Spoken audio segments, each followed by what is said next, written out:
We're on the final week now. The plaster is dry, which means we can get into the building and decorate. My beautiful wife Lara is here to help this week, and she will join Steve and I in painting the walls, ceiling, beams and rods. To stay in keeping with the Victorian finishings of the house, I'll be making some custom tall skirting boards to maintain that consistency from the main part of the house to the coach house. We've also got Final Fix Electrics tomorrow. I hope you like paint, Jean.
Today we've got Jay and Lee, the Karndean fitters, in to lay the floor, which means we're outside the building again.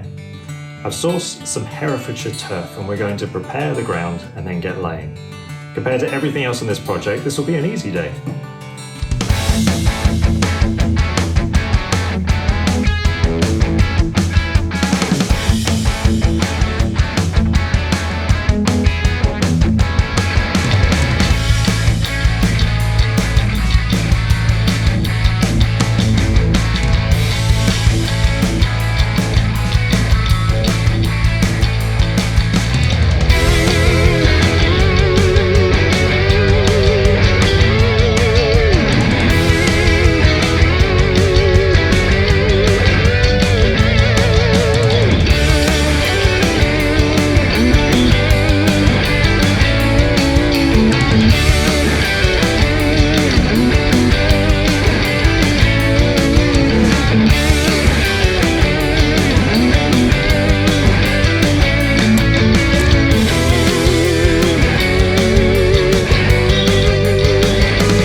After 6 weeks, 7 skips, multiple workplace injuries, and 1,000 trips to Screwfix, we're done.